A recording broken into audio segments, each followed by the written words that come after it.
Oh, hi. Okay.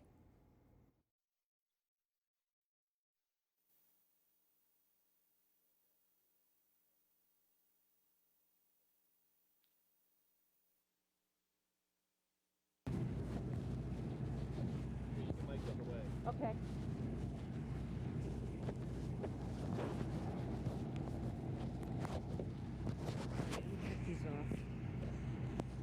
Okay, Audrey's mic is going on my lapel right now. Howard County Police and their federal and state law enforcement partners finished their work here at the mall at 2 this morning. They have now turned it back over to mall officials who are preparing to reopen tomorrow at 1 p.m.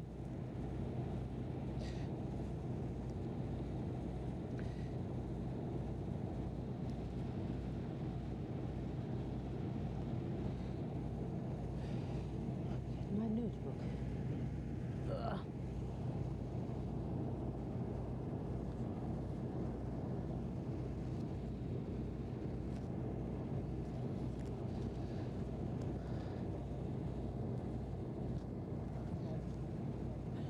Howard County Police and their state and federal law enforcement partners have finished their work here at Columbia Mall at 2 this morning. They have now turned the facility back over to mall officials who are preparing to reopen tomorrow at 1 p.m. There were plenty of new details released tonight. The shooter has been identified as 19-year-old Darion Aguilar of College Park. He lived a half a mile from victim. I'm sorry? The box. Let me see the box. Hey, Dave, can you give me another IFB number? There's not enough boxes that work in the truck, and I just want to be able to monitor on air myself. Yep. All right, cool, thanks. He lived a half a mile from victim Brianna Benlolo. The other victim, Tyler Johnson, lived in Mount Airy. Police say they have not yet established a link between the victims. 1 inch. 1 inch, this way. Yep, that's good.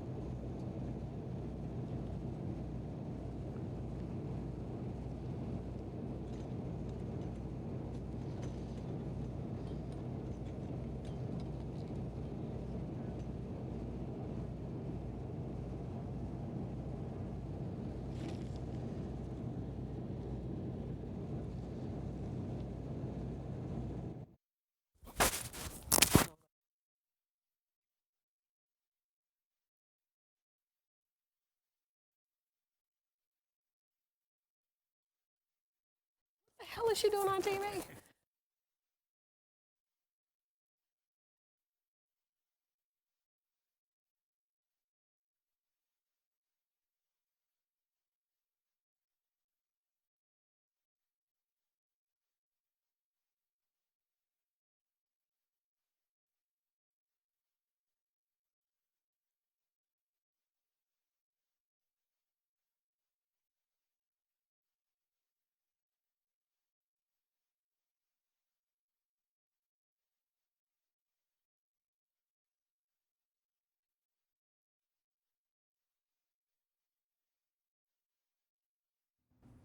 Conference is not ready.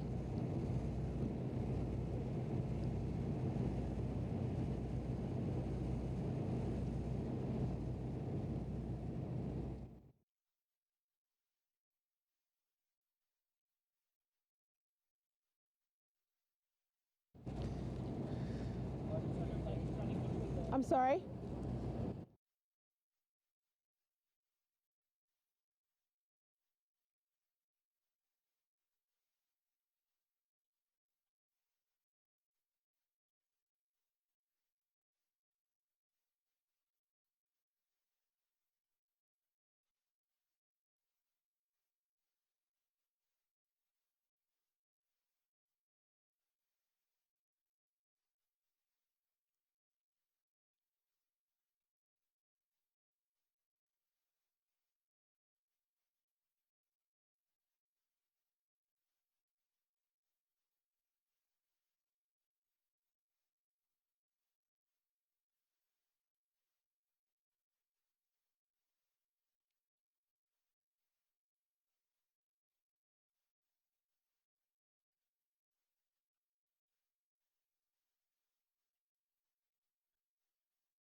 This is Fox 5 Local News at 6. Good evening and thanks for joining us. I'm Maureen Ume. And I'm Matt Ackland. Right off the top tonight, breaking news in that deadly shooting at Columbia Mall. Howard County Police are expecting to hold a press conference any minute. Here is what we know right now. Authorities have identified the gunman as 19-year-old Darion Marcus Aguilar of College Park. They say he used a 12-gauge shotgun to kill 2 people at the Zumiez store. 21-year-old Brianna Benlolo of College Park and 25-year-old Tyler Johnson of Ellicott City were both killed. We are also learning tonight the mall will reopen on Monday afternoon. So far, police have not been talking about a motive for the attack. Fox 5's Audrey Barnes is live outside the mall where the press conference is expected to take place. Audrey? Matt, Howard County Police and their state and federal law enforcement officials have finished their work here at Columbia Mall. They wrapped things up at 2 this morning. They have since turned this facility back over to mall officials who, as you said, are preparing to reopen at 1 o'clock tomorrow afternoon. They released lots of new details today, including the name of the shooter, 19-year-old Darion Marcus Aguilar of College Park. He lived a half a mile from victim, 21-year-old Brianna Benlolo. The other victim, Tyler Johnson, lived in Mount Airy, Maryland. Now, police say they have not established any link between those 2 victims and the shooter. We're hoping to get more information about that from Police Chief Bill McMahon. That's the question that everyone wants to know. Did these people know each other, and what was the motive for this horrific shooting at the Columbia Mall yesterday? Now, they've had a chance to go over some surveillance video. It shows a cab dropping Aguilar off here at the mall at 10:15 yesterday morning. At 11:15, 6 to 8 shots rang out. The police chief says Aguilar had limited access to the mall. They have pinpointed his movements for about an hour before that shooting at the Zumiez store on the upper level of the mall. I'm taking a look to see if the press conference has started yet. They're gearing up for it. We hope to bring that to you live when it does occur. Back to you in the studio.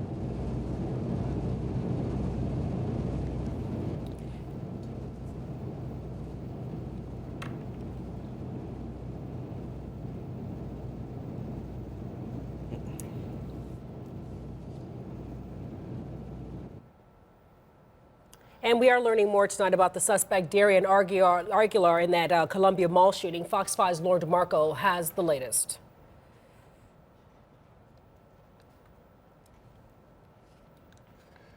Well, it appears that we are having some. According to Howard County Police, 19-year-old Darion Marcus Aguilar purchased the 12-gauge shotgun in Montgomery County back in December. He lived in College Park, not far from one of the victims. This whole street there, that part of the street was just filled with police cars, and they had a dog. Police say they exercised a search warrant, removing several weapons and computers from the home of the gunman in the Columbia Mall shooting. It sits along Hollywood Road in College Park, just off Route 1, and backs up to an empty lot. Police say Darion Aguilar lived at the home with his mother. According to neighbor Augusta Bailey, who didn't want to show her face on camera, the 2 rented the house and for the most part kept to themselves. We saw a couple people in and out, and that's about it, you know, because they hadn't been there that long. So sad, scary, you know, and sad. Despite the proximity to the University of Maryland, officials say neither Aguilar nor the shooting victims were students. Zumiez employee 25-year-old Tyler Johnson lived in Ellicott City, but 21-year-old Brianna Benlolo, the assistant manager who was behind the counter when she was shot and killed, lived just blocks away from Aguilar. Her roommate tells Fox 5 she had just moved into a room in their shared house a couple of months ago. He did not know the gunman and has never heard her talk about Aguilar or anyone who would want to hurt her. He did say that she had a boyfriend and a 2-year-old son who stayed with her 2 to 3 days a week, and that she was a wonderful mother. As officials work to piece together the details. In person, live. We'll continue to do updates throughout the evening as new information becomes available, and you can get that via social media on Twitter at HCPD News. But for this evening, this will be our last press briefing of the night.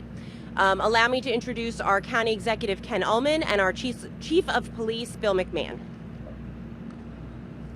Good evening. Thank you all for being here. I know it's cold. You've been out here quite a bit and appreciate your patience. Again, On behalf of all the citizens of Howard County, I want to extend our deepest condolences to the family members and loved ones of the victims in this senseless act that we saw yesterday. I also want to again thank the brave men and women who showed their heroism by rushing into a very dangerous scene. Our men and women in our law enforcement family, we've talked about them. I also want to thank, this is a big law enforcement family, and from the dispatchers who calmly took the first 911 calls to our men and women in the fire department, the hospital. Really proud of the coordinated effort. And again, I want to thank the state police, many state and federal agencies, and our neighboring partners as well. I also want to thank the public for being so patient. The mall's been closed obviously now a second day. It's disrupted a lot of people's lives, but the outpouring of compassion that we've seen in this community, both yesterday here at the mall with neighbors grabbing neighbors and kids and sheltering people and doing the things that that loving members of the same community do, was really heartening to see. Tomorrow, the mall will reopen. The mall will be open at 1 o'clock.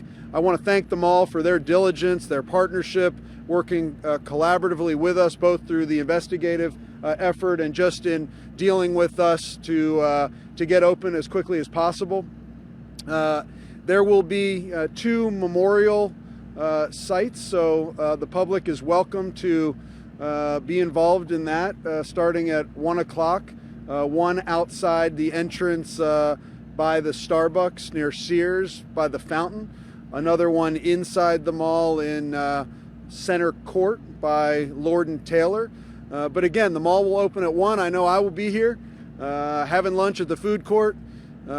We may never quite be back to 100% normal, but we are a resilient community that will be back shopping and eating at the Columbia Mall tomorrow. So again, thank you for your patience, and I want to bring up our Chief of Police, Bill McMahon, who's done a tremendous job in a very tough situation. Bill? Thank you, Mr. Executive. And again, thank you for your patience as we're trying to provide you as much information, as much accurate information as quickly as we can. We know that's a frustrating process at times, but I certainly appreciate your patience as we do that. I certainly echo the county executive's appreciation for the patience our community has shown and all the great assistance we've gotten from our law enforcement partners and our public safety partners. I'll update you on a couple things, and then I'll take a few questions. Our investigators today have been busy trying to learn more about why this situation occurred. They attended 3 autopsies. They have spent a considerable amount of time interviewing families, friends, and associates of both our victims and our shooter. At this point, and I know this is a question that is on the top of everybody's minds, you know, what is the motive, and is there any relationship between the victim and our shooter? At this point, we still have more work to do. We still have more interviews to do. We have no known relationship between the victims and our shooters. And I would just say this for a moment. There's still, and I addressed this before, there's still speculation out there that there was somehow some romantic involvement involving this thing. We have not been able to establish that. And I'm not sure where that information is coming from. And it's becoming very frustrating for the families of our victims to continue to hear this. So I'd encourage you to report what we are providing, not other speculation you may hear. So I appreciate it. I know the families would appreciate that as well. There's also been a lot of interest expressed in us releasing a picture of our shooter. In this case, he has no criminal record. We don't possess a picture of him. We however, have worked, and after this briefing, we'll be releasing a Motor Vehicle Administration picture to you, and Sherry will arrange getting that to you. We also know, and it's been reported, the existence of a journal that the shooter had. As I mentioned earlier today, we did serve a search and seizure warrant at our shooter's house. We did retrieve documents as well as computers and other evidence. We are working through those. There is a journal. He does express some general unhappiness with his life, but I really don't have any other information about that now. That's something we're going to continue to work through tonight and in the days ahead. You know, I know there's a lot of interest in the motive for this, and I have as much interest in that as anybody. And so I appreciate the frustration that we haven't been able to provide that, but our goal is to be able to provide you as accurate information as possible. That continues to be our goal. So again, no known relationship between our shooter and our victims. We're continuing to look for that motive, and that's what our focus will be, and has continued to be for the last several days, and we'll continue that into the future. In terms of the mall, we have had a strong presence around the mall since the shooting occurred. We have been working with mall management to ensure that patrons who left personal belongings in the common areas of the mall were able to retrieve that. We've been assisting with that process. We've also provided grief counselors from our victim assistance unit, as well as our partnership with the mobile crisis team here in Howard County. We have also assisted the mall in getting the tenants, store owners, back into the mall so that they can get their businesses ready to reopen. And again, nothing's going to go back to normal. This mall is going to be different because of what happened, and we all understand that. But our job is to make sure this cornerstone of our community is open as soon as possible so people can get back to some form of normalcy as we continue to investigate why this happened. I'll take a few questions. Yes, ma'am. Can you clarify, in terms of the criminal history, that he had no criminal history as a juvenile as well as an adult, and do you know of any mental health history? He has no criminal history as an adult, and I have no information about any of the other information you asked. Yes. Could you give us a sort of a sense of a timeline? We're really trying to work through, you know, we know he got here at 10:15, but then he was here for an hour, and, you know, we're just trying to get exactly sort of what the steps were through the... Well, I'll say the same thing I said at the earlier briefing. We know he came here at 10:15. We have him on video. We know the shooting took place at 11:15. We know from the video that he was in a very confined area of the mall.